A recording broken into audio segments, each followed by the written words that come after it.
Hey there, folks. I'm Matt Hansen. And I'm John Johnson. And you're listening to Planes, Trains, and Comic Books, the podcast where we discuss favorites we've reread, comics we want to read, and everything in between.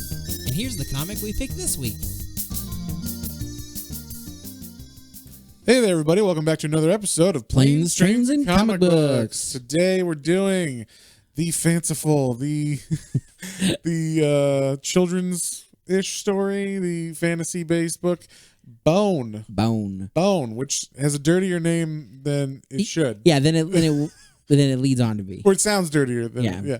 But this is like it starts off more like a kid's kind of fantasy book, and this was a series by Jeff Smith. He did the art and he does the writing, and it's from 1991. It's a series you might not have heard of, or maybe you have because recently Scholastic, well, I say recently, but in the mid 2000s, Scholastic got the rights to reprint them in color because originally they were black and white comics because they were self-published and everything.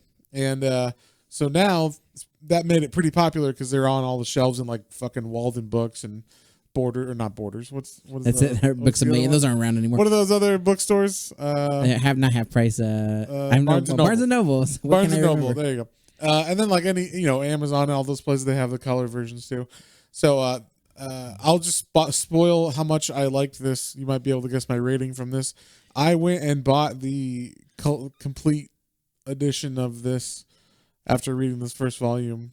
But it's the black and white complete edition. Nice. Because I liked this so much. That's just a kid at heart. It was weird because I read this when I was like 20 when it first came out in these color volumes, and I was like, I don't give a fuck about this.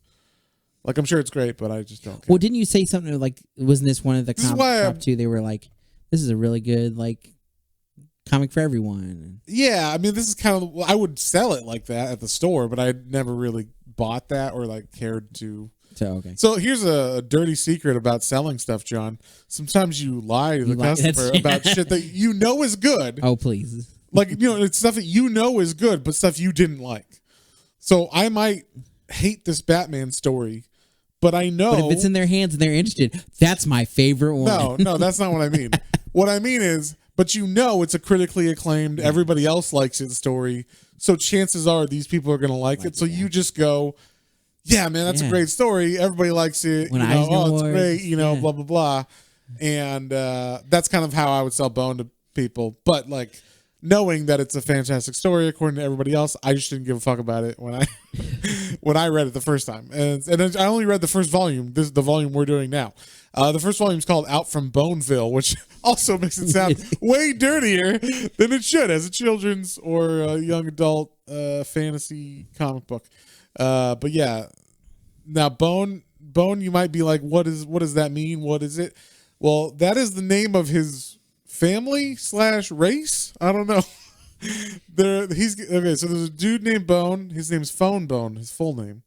His last name is Bone. So him and his cousins, he's got two other cousins. They are Smiley Bone. Well, they're these like white. They're kind of like blank slate characters. They just kind of look like white humanoid shaped people, kind of like Casper. Yeah, I was like, they look like a cross between Casper and like Shmoo. Yes, there you go. Like from back in the, which also sounds dirty. So there's just too much dirty stuff going. So, so their last name is Bone. They look like these kind of like white humanoid marshmallowy kind of guys, and they look cute though. They look cartoony. Look great as like little adventures that you can put yourself in as a reader. And then that sounds bad too. Just too many bad analogies you can make here, but you could imagine yourself as, we'll say that instead of putting yourself into, you can imagine yourself as one of these little Bone characters. So but yeah, so like you were saying, the one cousin is named Smiley Bone, and he is the idiot of the three. Then there's Phony Bone or Phonesible P Bone. Yeah, Phonesible P Bone, who is the shyster. I don't know if that's a allowable word. But he is the richest. He was character. the richest. He was the richest character. In the town of Boneville. I almost added an R in the middle there. Boneville. Of Boneville. And some things happen. Yeah, so he is he's like the Scrooge McDuck, I guess you could There say. you go. That's Scrooge of is a good character this to say. town of the Bone brothers or cousins, I mean. And I always wanted to say they're brothers, but they're cousins. So Yeah. I'm like, you just make them brothers. That would have been easy. Alliteration too. Bone Brothers. Yeah, exactly. Maybe there's like another. That sounds like another comic book. Maybe. Yeah. Maybe that's why they couldn't call it that. Like there's some '80s wrestling comic called The Bone Brothers or something. Yeah. I don't know. But that also sounds like the like a young adult's book of like some two kids that like go on adventures together. Well, Hardy Boys, something like that. yes, the Hardy Boys. But there's 3 of them. So Yeah. the Hardy cousins. The Hardy. Let's start our own book series called The Hardy Cousins. I like it. Yeah. But anyway, so the book starts out pretty much the Bone cousins they're in the middle of the desert. They're dying of thirst.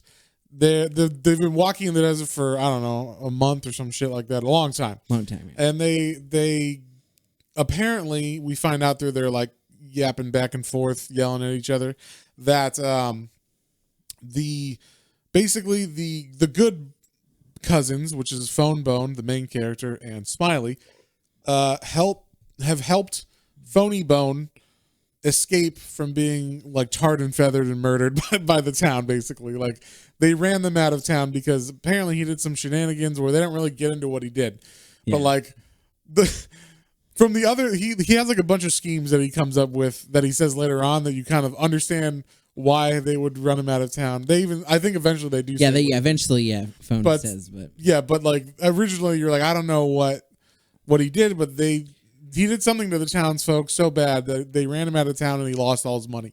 So, they're wandering in the desert and they're looking at maps and shit. And they're like, I don't know where we're at. And they're like, I think we're off the fucking map. Yeah, we're like, off the map. The map that we bought in Boneville.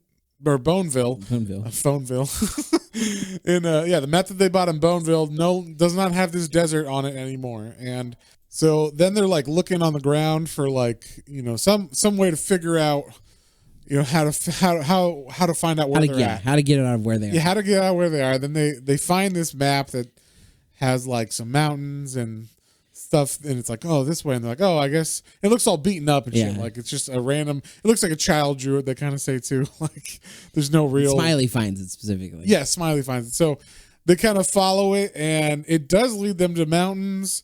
But before that kind of happens, they get like overwhelmed by this swarm of locusts, and all of them get separated. Like Phone Bone has to run and jump. Phony and Smiley, I think Smiley just stands there and takes it, but Phony jumps as well. But they all go to different areas, and as this swarm like totally blacks out the sky and them and around them and everything. So, so then they get separated. Phone Bone falls down a cliff, and then I like this part where they introduce there's like a dragon that that finds him down here. Like he falls down kind of like in like a Grand Canyon area. Yeah. And it's all shaded and everything. And you just see like he walks by a cave and these wide eyes open and look at him. And then like he turns around and the eyes are closed. Yeah. And so like he doesn't see. That was fun pages. Yeah, that was fun. And then Bone's like looking for his buddies or his cousins, and he can't find them. And he's like, oh my God, like they're gone. And then he sees like a cigarette butt or a cigar butt, and Smiley always is smoking a cigar. Now, you can't have characters smoking cigars anymore in comics for kids. Not for kids, especially, yeah. But this is this is still in a Scholastic book. I'm surprised they didn't make him like edit that shit out or whatever. But they never show it smoking actually. So maybe I don't know if back in the day they showed smoking. He just holding it in his mouth. Yeah, it's just for flavor. They bite it for the look. He don't light it. Exactly. To quote the Will Smith. Exactly. And so.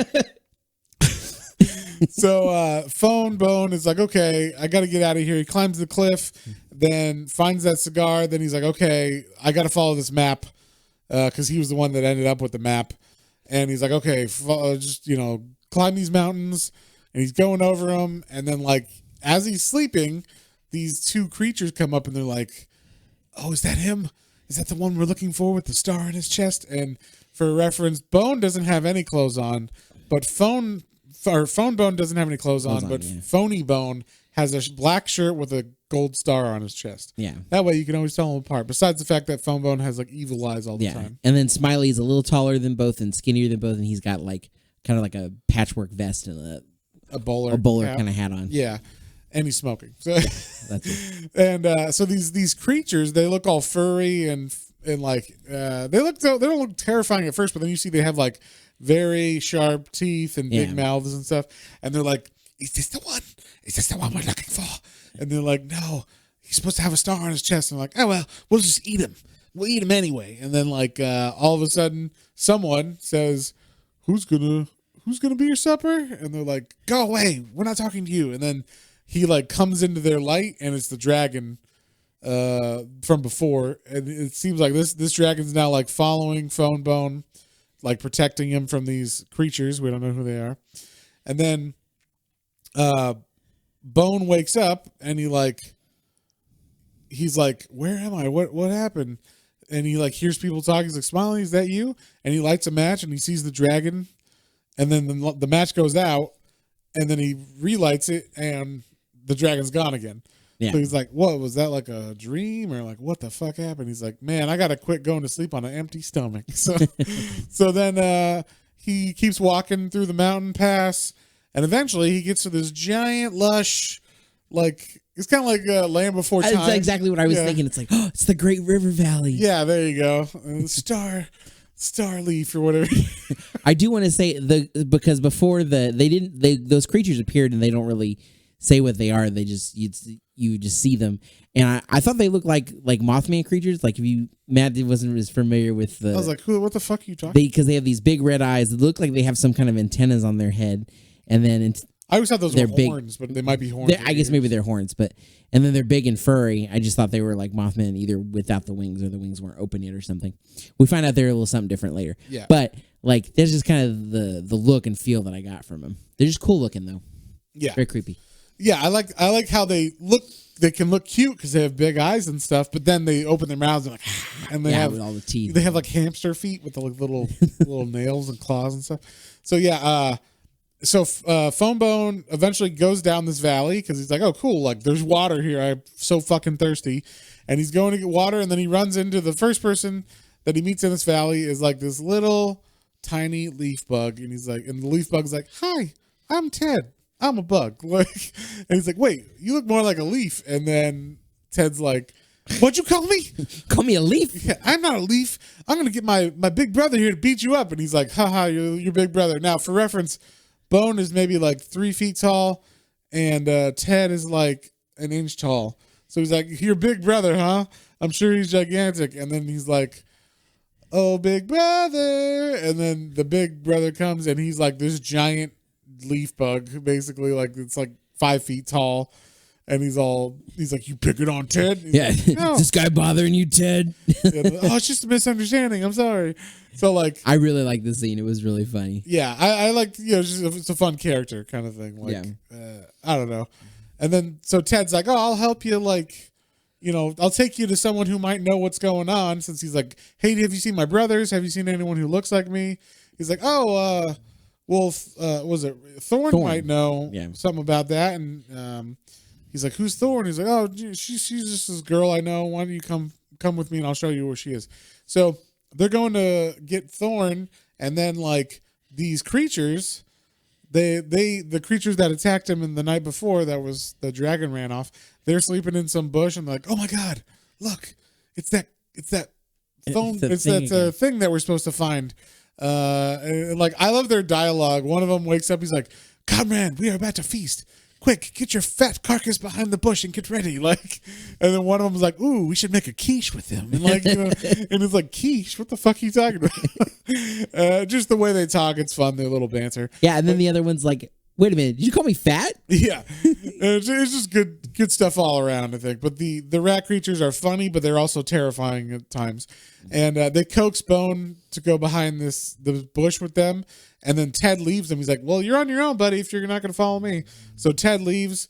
And then these rat creatures, we find out is what they're called. They're like going to eat him. And then he's like, you know what?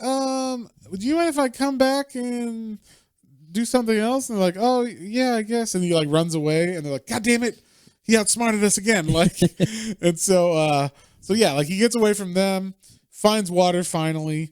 Then this was like super funny. I thought so it's perfectly spring in this valley, and then he's like he drinks a bunch of water. He goes to sit down. He's like, man, I gotta figure out what to do before we get trapped when the winter comes in this place. Yeah, because Ted said that when winter comes, she comes quick. Yeah, and it'll like block the whole mountain pass and everything, so you're gonna be stuck in this valley.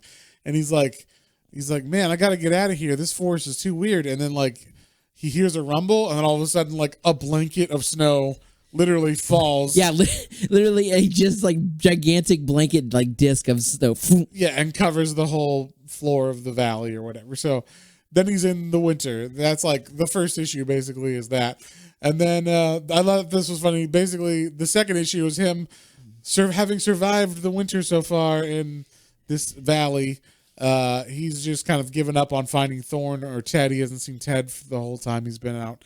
So he's had to learn how to like Johnny Appleseed himself, around this winter valley or whatever. So he's made friends with the local possum family, and which I thought that was a cute, like, fun thing. Mrs. Possum, and she's like, "Hey, you mind watching my kids today?" I thought that was fun. I was like, "Wait," she's like, "I'm gonna go visit the hedgehog," and I'm like, "Wait, she going to get fucked by the hedgehog?" That's her. Yeah, it's her main squeeze right now. I don't know, because it looked like the hedgehog was a girlfriend of hers. Like, I don't know. But either way, she can. Maybe she swings that way. She can love any animal she wants to. Sure, she's a poly. She's poly and demi bi or whatever. So, but love is love. Yeah.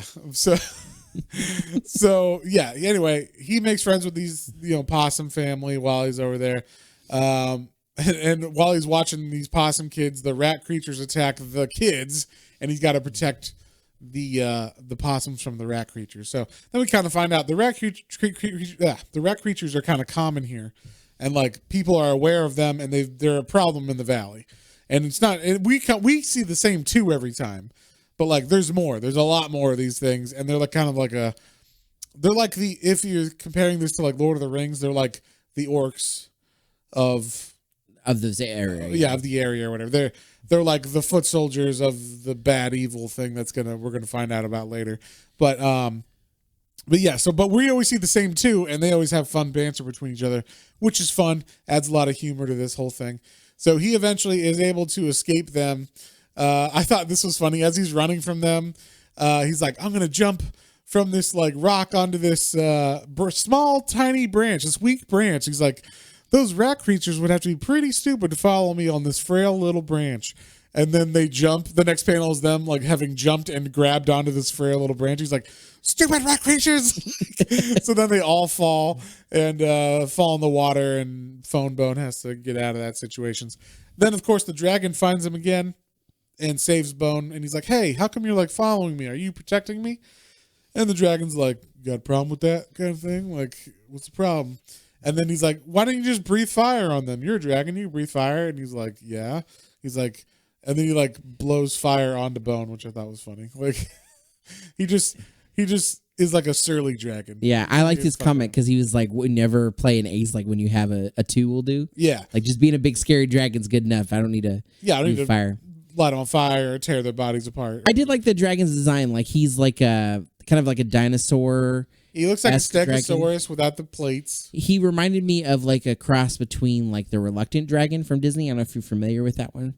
No. So it's a dragon that doesn't fly either. He's just kind of like a big, clumsy. Yeah, this one doesn't have wings, as far as I could see at least. And then he's got these puffs on the end of his. He's like a smooth, like reddish dragon, and he's got these little bitty like puffs on the end of his ears. Yeah. I'm blanking now. There was another one that kind of reminded me of a little bit too. But okay. Pete's dragon? Something like, no, because he's got a full head of hair. Yeah, that's true. But he's fun. It's a fun design though. Yeah, it's a good design. It's like a good cartoony design. Anyway, Phone Bone is able to save the possum children, and then they're like, oh, well, why don't we take you to Thorn? We'll show you Thorn. And then he is able to see Thorn finally after like Ted left him and everything. He's been stuck in the winter. He's like, geez, thanks. This is great. then he finds her and she's taking a bath in the hot springs, I guess. And this was kind of funny. Like, I don't know the relationship between it because they kind of make it seem like he falls in love with her fairly quick, like romantically, but then at the same time, it's kind of like platonic a little bit as well because she's just like, you're a great friend. Yeah, like, definitely at least on her. Yeah, at least on her. Phone Bone is definitely in the friend zone. Because when it shows him, like he starts getting little hearts around him, so it's definitely like right. But I don't know if it's like it's romantic love, but not like puppy love is how. There we go. Puppy love. Yeah, it's like innocent crush. Yeah, not exactly. Like, yeah, not like I want to bang you, Rose. Bone doesn't want to bone her. Or Thorn. Her name. Thorn. Yeah. Her grandma's name is Rose, who's later on. So we meet her as well. But I like the grandma. Yeah. I thought you would too, because you like old people. So.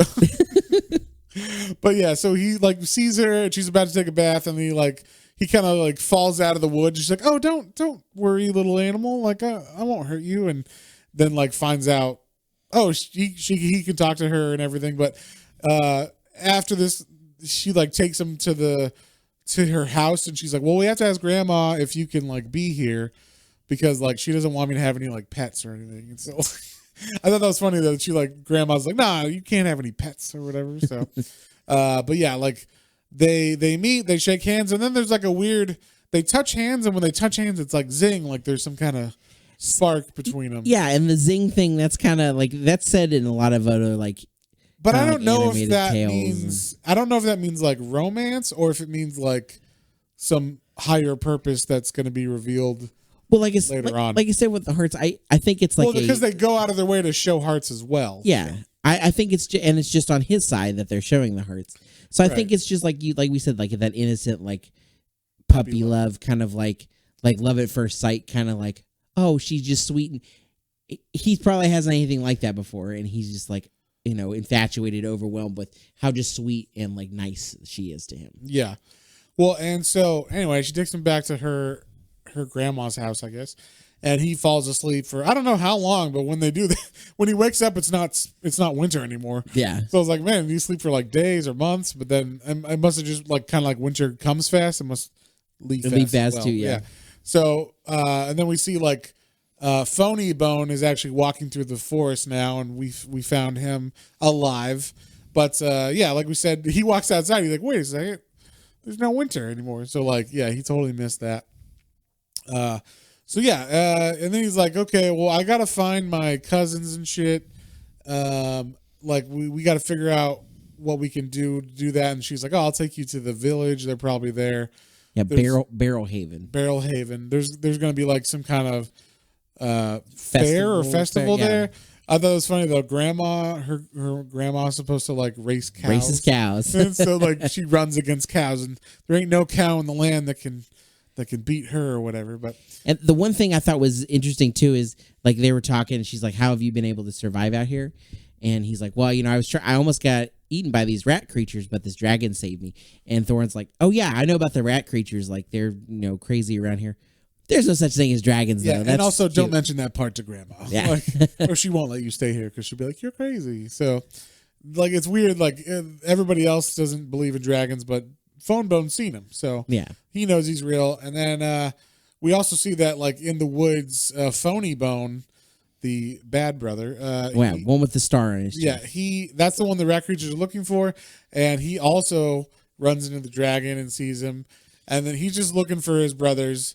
And finally, he just happens to run into the Grandma Rose, and she's funny because she's like, yeah, you can ride with me or whatever, but like, he like pisses her off basically. Yeah, he's very rude about. I mean, he's very brash with everything he's talking about. Like when he talks to the dragon, he's like, well, are you gonna help me or not? Because the dragon's is kind of being like coy about things. Yeah, and like, he's like, well, whatever. I'll find my own way. Yeah, and then Ted helps him out to find the grandma. And then when he's talking to the grandma, he's super rude to her. And he's like, I don't want to ride your stupid cows. And she's like, I'm gonna beat the fuck out of this guy. Like, yeah, she almost rolls up her sleeve and like cocks a fist. And then we hear all this ruckus coming out, and then we see Phone Bone is like riding. Well, we don't see what happens, but they kind of describe it. Basically, he's riding a cow trying to get away from her, and she's chasing the cow and grabs it by the tail, and then Phony Bone flies forward, having the cow having stopped. Yeah. And then he flies into into Grandma's house where Thorn and Phone Bone are. Yeah, so finally 2 of the cousins are together, and they're like, "Oh my gosh, can't believe you're still alive." And so they get to stay at this grandma's house. We do find out that obviously Phony Bone is like a dick to everybody in this place. So like he does everything you're not supposed to do. Like right away, Rose made a pie for grandma. He's like, "Oh, apple's my grandma's favorite kind of pie. I'm making it for her when she comes back from the village." And then Phony Bone's like, right away when he gets there, he's like, "Anybody else want any of this pie?" And he like shoves it in his mouth, and then he shoves it in Bone's mouth to try to hide it once he realizes like, "Oh, I wasn't supposed to eat it." You better not be eating any of that pie. Yeah, and he's like, "Oh no, not us!" And he like shoves it in Phone Bone's mouth. So it's just funny, like you can see, like he makes bad impressions first right away, and the because of him being like the kind of Scrooge-ish character too. It's like I know the Grand says that they can stay there, but they have to stay in like the little barn kind of shed outside, and he's like. He's like, I'm not staying out here in the hay or whatever. Yeah. Not only that, I don't work or anything. Because she's like, you got to do chores and stuff if you're gonna stay here. And the funniest thing I thought, that like right when the next issue starts, they're like, it shows them milking cows, and he's like, that's the second. Phone Bone's like, you see like milk spilled. He's like, that's the second pail of milk you spilled in 2 days. And then Phony Bone's like, well, I can't help it. It's a disgusting way to get milk. He's like, it's the only way to get milk. He's like, well, it's disgusting. Like, I'd usually just get it out of a store or whatever, you know? So you just see, like, he doesn't know what he's doing. And then I thought this was hilarious. He's like, man, I'm so broke. All I have is this a couple stack of $1,000 or whatever. And he, like, pulls a wad of, like, thousands of dollars out of his pocket. He's like, but that's just to make me feel comfortable. He's like, you have... He reminded me of, like... Dumb and Dumber when he's like, oh, my hands are freezing. He's like, oh, why don't you take my second pair of gloves? My hands are getting kind of sweaty. And he's like, you had second pairs of gloves this whole time? He's like, yeah, we're in the Rockies. That just reminded me of that because he's like, we're so broke. He's like, well, yeah, except this wad of bills I have in my pocket. I mean, just to make me feel comfortable wherever I go. Like, yeah. So yeah, I just thought that was funny. But so anyway. The grandma is always pissed at, the Phony Bone, but, she gets annoyed at both of them kind of. Although Phone Bone is trying to, like, smooth everything over every time Phony ruins stuff. So, basically, like, Phone Bone is like now, having a more relationship with Thorn, just like hanging out with her more often. He is definitely in the friend zone by this issue. And because she even says like, you're such a great friend as she like takes a bath with him. I thought that was funny. Yeah. I know. I didn't know where that was looking like. They go back down to the I guess the hot springs or river. Yeah, I thought this was kind of risque for like a kid's comic, but like, and she like just drops her frock and she's like, he's like, you don't have any clothes on. And she's like, but you never wear clothes, Phone Bone. I was like, oh yeah, I guess true. Like he is naked or whatever all the time, but it's weird. I don't know, because she wears clothes, so it's weird that they would like that he would be there with her, and then she's like, "Why don't you come take a bath with me?" And like, careful with the soap, and you're like, "Wait, what does that mean?" But then like apparently he was like eating it. He's like, "You just ate the whole bar." Yeah, yeah. So it was a little weird. I like you said. That's why I think it was like sweet, like innocent love, right? It's like just infatuated. It's definitely us putting bad incantations in his book or whatever, or. Yeah, it's just like, it's just funny. Anyway, Phony Bone, while Phone Bone is getting a bath with Thorn, Phony Bone goes out on his own to try to find this town. He hears about like the race that's going to happen and stuff, and that they're going to have like a festival. So he's like, I got to find this town. I think money can be made over there or whatever. So as he's looking through the woods, he stumbles upon the rat creatures.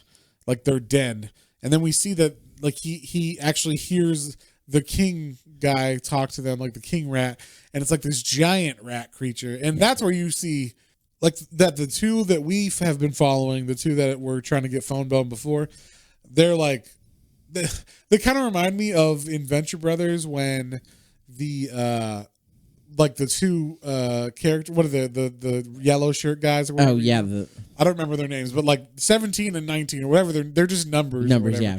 And they're always arguing. One's fat, one's skinny, and they're idiots, but like they're the henchmen or whatever. So yeah, it's like that Rosencrantz and Guildenstern. yes, yeah, like that. Like that. That's like one of the oldest one ones. upping me with your high knowledge of. No, I was trying to remember the name. Oh, that's like Pygmalion, isn't it? Okay, whatever. Flotsam Jetsam. Yeah. Is that better? Whatever, Shakespeare. All right. Bert and Ernie. Anyway, hey, I can't see over there. Is that Bill Is that Shakespeare? Bill Shakespeare? Anyway, yeah. So we see like these two are the idiots. King and they're Doc. not, they're not representative of the rat people as a whole. Yeah. Because the rat creatures as a whole are more like King Doc, who's this big fucking rat who's got like the scepter that looks like he's gonna bash your skulls in and shit. And he's like, we must find the one with the star on his chest, like, and I always have these fun reading voices in my head or whatever. So, yeah, like he's just telling him we have to find these fucking phone bone people.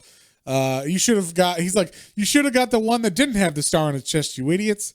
Like, we're looking for the same people. If you see one that looks similar, he might know where the other ones are. You should have captured him anyway. Yeah, you idiots. So he calls them idiots. Then we see that Phony actually knows, okay, now they're looking for me, kind of thing. Yeah.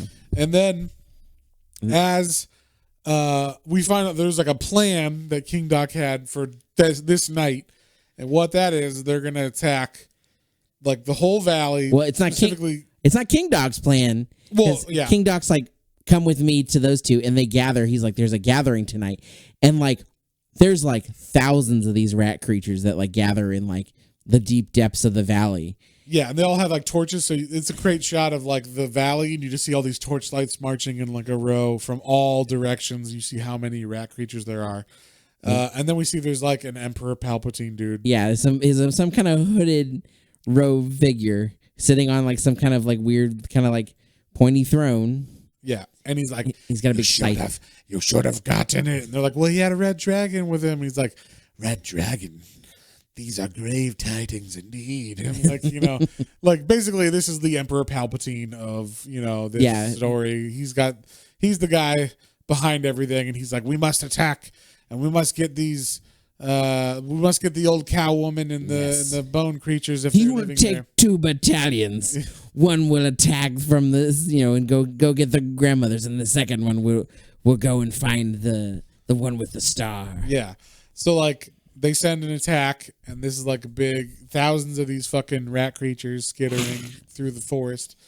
And then we see like we have a flashback, and it's actually we think it might be Thorn as a child, but it's actually Rose as a child, where like the rat creature. We see how long the rat creatures have been a problem, but the rat creatures are attacking, and then we wake up and it's Thorn's vision that she's having or whatever, like a nightmare.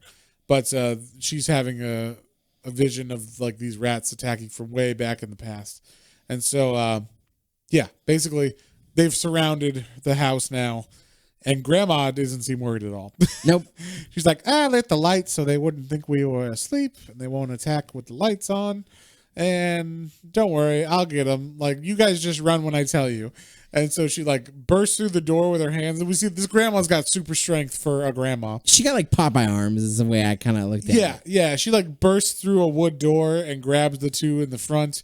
Then like Thorn and Phonebone run into the forest, but they don't realize that there's thousands of these things waiting for them, and they actually get like surrounded. And then lucky for them, I believe the dragon comes. Yeah, right as things are getting, they're surrounded and like things look the worst. Who shows up? The dragon shows up and saves them. And then we cut to Phonebone having walked all night through the forest after seeing the King Doc rat creature ask about him. He's all like in hiding now. So he gets to this bar in this little town, and he's like, bartender, where's my beer? And then who delivers the beer but Smiley Bone? He's like, well, that'll be $1. Or whatever. Like like I just imagine him giving bar advice or whatever to all these guys. He's been working there the whole time, happy as a clam, sitting in this bar, eating food and stuff. Everybody else has been starving or whatever. So Phony's kind of the idiot in this. So but it was fun, and he basically we find out he's been working at this bar because he didn't have any money and he had to pay off like his tab and everything. And then, they start talking about coming up with a scheme to rig the cow race with the grandma. And that's where you start to see a little more of like, oh, Phony's definitely that. Like we're starting to get an idea of like what he's been doing as far as that could be pissing people off and maybe make him get run out of town or stuff. Like he's like, let's run a scheme where we can make a whole bunch of money. Let's do some weird stuff behind the scenes. Yeah, and we find out that his money is like useless. Like he pulls out his wad of $1,000 and then. Or thousands of dollars, and the guy's like, "What the fuck is this paper?" And he's like, "I want 2 eggs and a gallon of milk or whatever." It's like, "Oh, they have a barter system." Yeah, that was fun. Smiley's like, "Oh yeah, they have a barter system. I didn't tell you that." Yeah, your money's there. No, your money is worthless. He's like, "God damn it!" So like now he's like, "I don't care. We'll bet 2 chickens then or whatever." You know, like he's like, "Oh well, I'll get rich on there. Whatever they use for money." So now they're coming up with a scheme to like rig the race for the next day or whatever it's supposed to be the next week. And then, like we said, the dragon shows up and saves Phone, Bone, and Thorn. And then I did like, so there's all of those rat creatures around, and the dragon shows up, and like there's one rat that's kind of standing up to him. He's like, "Don't you know that you're surrounded anyway, dragon? Like, what are you gonna do?" And he's like, "Oh yeah, what are you gonna do?" He's like, "All right, guys, we're gonna attack him." And then one rat turns around, and all the other rats have disappeared. They're gone. They ran away. Look, see ya. And so they ran away. So then this other one does too.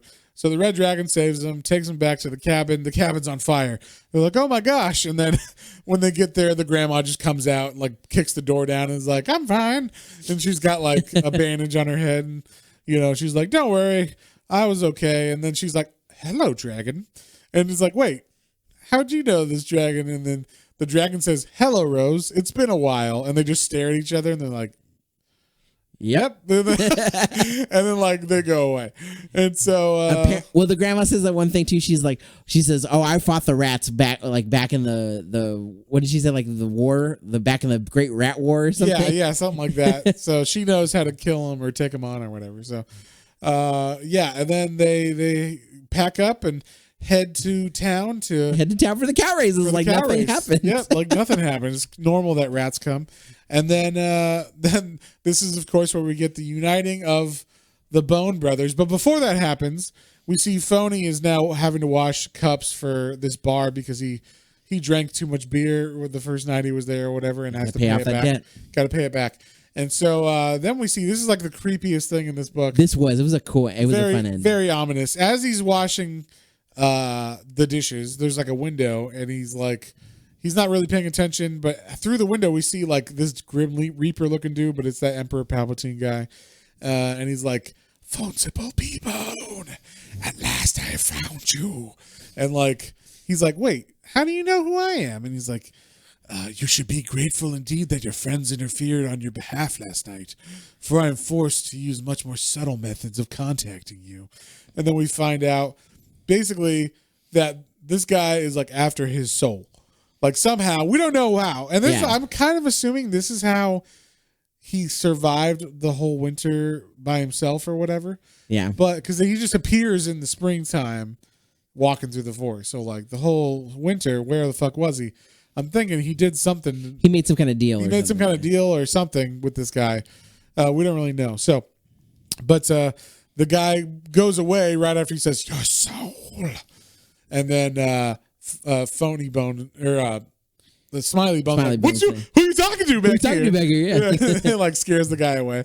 So then as they arrive in town, finally we see the townspeople have had to kind of guard up against the rat creatures recently because they've been like amassing in force more than normal.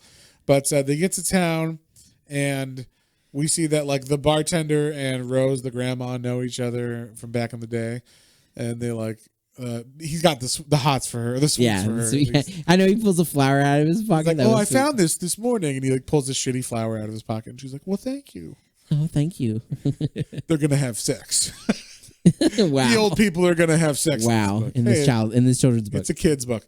Then Smiley Bone comes out to talk to the bar owner, and he sees Phone Bone. He's like, "Oh my gosh, I was so worried about you." And they have a big, brotherly reuniting. And that's pretty much it. But then right before, Yeah, you see that right before that. You see right before the end, we get an ominous, like voiceover or narration by the Palpatine guy, and it says, "So once again, small one, your friends have come to you, but make no mistake, we will complete our transaction. You have been spared for now, Fonsible P-Bone." So obviously, he did something. Yeah, with this guy. He stole his soul or ripped him off. Did some Scrooge exactly McDuck did thing some to kind of him or some shit. I don't know. It would be funny if he just like ripped off a bunch of money or something from him, and he's like, "You owe me $10 or some shit, but you owe me 4 cows." I'll gladly pay you Tuesday with my soul for. Yes, exactly, for a donut. Yeah. Yes. So yeah, that's pretty much it. This is like the first volume. I thought it set this up pretty good, like as a fun little adventure. It gives you a lot of like cliffhangers that you're like, "Ooh, I wonder what's going on with that. I wonder what's going on there." And then also, I don't know if it's just I'm older, but this book made me laugh out loud a bunch. Like this reading it. When I was younger, I read this when I was 20, and I was like, I don't give a fuck about this little cartoony phone bone or whatever. You know, like who gives a fuck about this book? Not that it was bad. I was just like, yeah, I don't care about it. But I don't know. Maybe I'm softer in my old age or something. I haven't listened to Metallica long enough, or like in as much years. anymore. Yeah, as much. So like I don't know. It got me in the funnies a lot more so in this one. I laughed out loud a bunch on this. So, and I liked the art a lot in it too. I was like, oh, the art is very good. The coloring is so good on this colored version. I'm sure the black and white looks fine too. But like just it having the new color on it looks like all fancy and everything. Yeah. So, but you got anything else you want to talk about? I in particular, I think I will say I didn't the only character that I really liked was Phone Bone specifically, like that definitely, and he's I guess the main character, so you get that.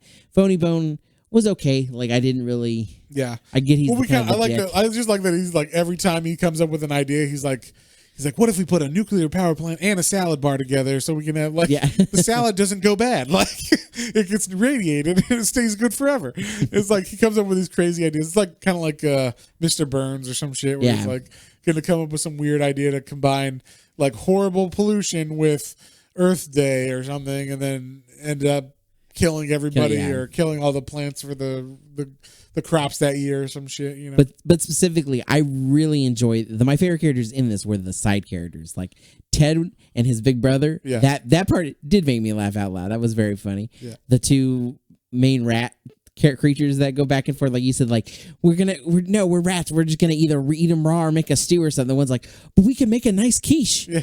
Are you sure you don't want this quiche? Why do you keep going on about the quiche? What is a quiche? Yeah. So just the little things like that were definitely fun, and the grandma was fun too. It's like I'm gonna sock you one if you keep talking. So I liked all of them. The side characters were definitely, I think, the thing that kept me like really going with this one. Yeah, I think I told you before we read this one, like it's like The Hobbit, and I meant that or like Lord of the Rings. I meant that in like the first 2 chapters are introducing what a hobbit is, introducing the main plot point or whatever. It's going to take a hot second to get started. That's true. And that's one thing I'll mention is that I looked through the acknowledgments and the stuff in the end of the book. And the one thing I did notice is there is a big map in the back of this book, very reminiscent of like Middle Earth, and it shows like the Boneville, and then the mountainy area, the basically the little village where they're going to have the cow races and stuff. Yeah. And that is like one little piece at the very beginning of the valley. This big, like you can kind of see like how there's going to be like maybe kind of a straight line of where they're going. Yeah. But like, this is a grand scale world and things are going to happen. So I was like, okay, so there's definitely like some big things. And that's what I was trying to tell you when I said it's like Lord of the Rings or one of those where like the first, like Lord of the Rings specifically is like 7 chapters before you get to something happening. That's like, true. It's like, what's a Tom Bombadil? I don't give a fuck about Tom Bombadil. All right, let's get this thing going. But, that's true. And this, specifically with Lord of the Rings, like the Hobbit, I feel like the Hobbit takes kind of reads really fast. That first chapter is a pretty long chapter. That's true. And if you're not a reader, it's a long chapter about hobbits and dwarves and shit I don't give a fuck about. So, Why are they singing again? Yeah, you only care about these things after you've read the book, or you make it through the first chapter, and then you're like, oh, this is fun. But until they go on their adventure, it's just a bunch of talking and stuff. So this was definitely the introduction to the story and whatnot. I would say we should probably skip to the third volume if we continue reading another volume. Maybe get like a synopsis. Because I know the next one, I've read the first two. The first one is called Out of Boneville. The next one's called The Great Cow Race, and it's literally about phony scamming that town. Oh, wow. And all that kind of stuff. Oh. No, but it's fun. You get to learn like that stuff. But the other thing we learned, we didn't say. Oh, yeah. How he got kicked out of how the he town. got so at the beginning when they help him get out of town, it's because apparently he was the richest guy in town, but always looking to like kind of like skirt his way, like however he can find the best like deal on things, the to best like, cheapest way. Yeah, kind of like you said, to be the Scrooge in a way. So like there was like a big thing he was gonna run for mayor. Yeah, it was like, here I'm gonna have like my mayoral inaugural speech or whatever. I'm gonna go to this area where there's like a river and a statue of the original the original Bone founder. Yeah, who's the relation to Phony Bone and all the Bone cousins. But then he puts like a 50-foot inflatable balloon of himself tied to it. And he does a bunch of party stuff and makes it a big thing. And then he buys prune tarts for everyone in the town. It's like, oh, I got these great desserts or whatever. But they specifically say he got him at a really great deal, like a half deal from like a half off or whatever. And then the balloon goes crazy and starts like moving towards the people, and it pushes them all into the river. And then they're like, well, that wasn't the real bad part. The real bad part was when the prunes kicked in. Yeah, then, yeah. when the prune tarts kicked in. Because I assume because they were half off and they're prunes. Probably spoiled. So, and, they're spoiled prunes. And prunes, so. So basically everybody shit themselves in the river. And then, it was fun. It's like the Ice Town from Parks and Rec. Yes, exactly. So, that's what happened. And then they ran him out of town, and his brothers just helped him get out of town. Cousins. I'm sorry, his cousins. I know it's we keep wanting to say the Bone Brothers because it just falls off the tongue. Yeah, it's alliteration, But anyway, so what would you give this one, John? So just as this one, I know, it might be a more epic series that we rate higher, but just this volume. And then we kind of talked about this going into after we first read it. Is like, so once I get into something, I definitely get into it. But this one, I was kind of like, okay, like I mean, it's cool. I want to see where some of it goes. Like, I'm definitely interested. But like the things that kept me like, oh, that's cool, were like side characters and stuff. Like, didn't really care as much. The only one I cared about was Bone, because I like the puppy love relationship and him getting the most of the story going as far as like meeting the characters. So he's definitely the main character. Yeah, so. Obviously going forward we see that. Yeah, but like overall, I think overall I would probably give it a 6. Like it's a solid start, and I definitely, like I said, I kind of want to see where some of the story goes. I want to know more about the rat people for sure. Yeah. So yeah. Cool. Well, I'll give this one a 7. I like specifically this one because it, like you said, it is a slow starter. But I did, having read it now, having already read it before, I got a lot more out of it, I thought, than the first time I read it. Like, I was like, oh, this was funny. And, like, maybe I just didn't read it slow enough before either, like, sit with the jokes or sit with stuff. But when I read it this time, I was like, that's a good one. Like, I don't know, something about it. Maybe, like I said, I'm more chill or some shit. And then the art's fantastic. And then also, I give it props. It is a fucking, 11-time Eisner Award winning book or whatever. And like Harvey Award winner, this self-published. It's a self-published black and white. This dude just putting it out every. I think it was like bi-monthly or something, like every other month or something. So you could keep on that schedule for like 20 years. It came out in 1991. I think it ended in like. Yeah, I saw the main run is like 55 issues. Yeah, so it was a long time that he was putting this thing out, and so. I give it to him for that. It's fucking awesome for that reason too. So I'm hoping maybe like in a couple months we'll read another volume later on, and that way we can kind of make up and we'll see. Oh, maybe the story is fucking awesome now, and it is more like The Hobbit or whatever. I'm down. So the more adventure that happens, and we don't want to skip too far ahead, obviously. But I would say if we skip the cow race one, then you get to I'm sure. Like the third we find volume. a synopsis of the The cover. third volume is called The Eyes of the Storm, so I'm assuming that's like where shit starts to happen. Yeah. So, but yeah, so you give it a 6, I give it a 7. Next week we're going to dip our toe across the pond. Actually, I don't even know if it's across the pond. So we were trying to find some British comics to read, some European stuff. I know we read Black Sad, that's a French comic. So now we're like, okay, let's read some British comics, and of course you're going to go to Judge Dredd. And I was trying to find like volumes you can buy, and I can't fucking find any digital volumes you can buy on Comixology or anything. It's not out there as far as the original progs, like the 2080 prog stuff. Now, 2080 does have an app, but it doesn't work on my Kindle. So for some reason, it won't work on that, and I can't get it to work. I have an account. I bought Judge Dredd stuff on it, but it won't work on my Kindle. So with that said, we had to pick the IDW first volume of Judge Dredd, and it doesn't even have a name of what it is. It just says Judge Dredd 1 through 4. Volume 1. I think what it is it's reprints of the best stories or the most loved stories of Judge Dredd. So I think we're in the clear here as far as what we're reading. We'll find out. Yeah, we'll get more of the background on it. But also we'll find out if it sucks or something, or it doesn't look anything like. We'll find out if he's the law. Yeah, is it the Stallone Judge Dredd, or is it the Carl Urban one? Yeah. So is it Urban or Urban? I think it's Urban. I call him Urban. He's very urban. Yes. So yeah, obviously, if you don't know Judge Dredd, check out the movie Dredd from 2012. Yeah, it's fucking awesome. The movie Dredd from 2012 is one of the best comic And if you like bad movies, go watch the old Judge Dredd from the 90s with Stallone. It's terrible. And Sandra Bullock. And Rob Schneider. And so, yeah. Anyway, so we're going to read that one. We're going to see if we are the law or whatnot. So, so see what this character is about. Now, I've read a little bit of it, but John, have you read any Judge Dredd? I have never read any Judge Dredd. The only thing I know other than the movies is I saw a little short animated thing a while back. It was Judge Dredd, Judge Death, I think. Okay. And Terminator. I'll have to find it. Okay. It was a fun little...